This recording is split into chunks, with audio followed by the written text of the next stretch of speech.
Now, the annual conference of the secretive Bilderberg Group. The Bilderberg Group. It's starting today in a hotel in that well-known revolutionary centre of the world, Watford. Yes, it's meeting just outside Watford. It was founded, this group, in 1954. The group was set up to strengthen relations between political and business leaders in the US and Europe.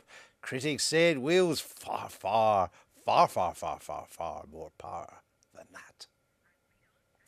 Participants in this year's Bilderberg meeting included Chancellor George Osborne and the Shadow Chancellor Ed Balls, along with the Prince of Darkness, Peter Mandelson, Ken Clarke, he's on the group's steering committee, and that well-known Trotskyite revolutionary Shirley Williams.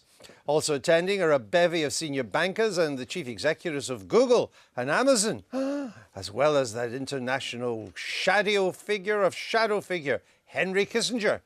Oh, and the former Queen of the Netherlands, too. So what goes on behind closed doors? They say they hold informal, private discussions about major world issues.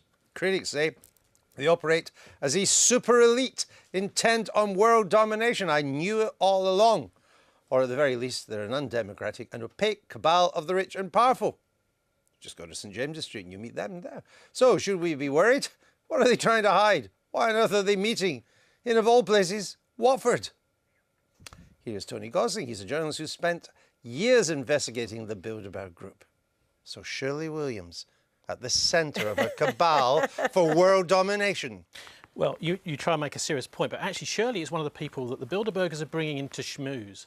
The steering committee really runs things, Andrew, which is Ken Clarke is on the steering committee. Who else is on it? The idea is, of course, to wine and dine people with royalty and all these powerful people and think, well, you've got to get on board the programme. We're the guys you've got to think about. But the problem is you've got both journalists and politicians walking in through that building. As soon as they do, they're under the Chatham House rules. They're sworn to secrecy. That's where the problem really lies. No one can stop business people meeting up. No one really wants to.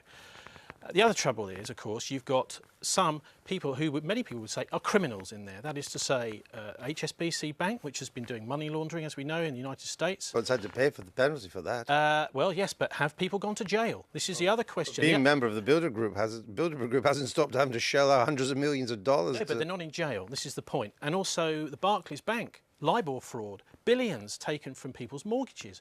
Why aren't they in jail? There's a lot of Barclays people in there too. Oh, hold on. You're saying they're not in jail because they're members of the Bilderberg Group? I'm not saying that. What I'm saying is what we've got is criminals in there. We've also got Henry Kissinger. He started in 1969, if you remember, with the bombing of Cambodia. Sure. And then we had coups in Chile. I mean, a military coup is not a fun affair. Yeah, with the murder of a president. But are you saying this is all planned at these Bilderberg meetings? No. What I'm saying is that there are criminals inside, and I wonder if there are police. They shouldn't be invited, you mean? Well, there are police out on the outside guarding them, who maybe some of those police are thinking, well, maybe we're facing in the wrong direction, Andrew. Yeah, maybe we should be arresting some of the people on the inside. You've been studying and investigating this lot for years. What have you ever found out about them? I think the thing that really got me interested in the first instance, Andrew, was when I discovered that the chairman of the Bilderberg for the first 20 years, from the 50s to the 70s, was an ex-SS officer. Prince Bernhard of the Netherlands was in the SS before World War II.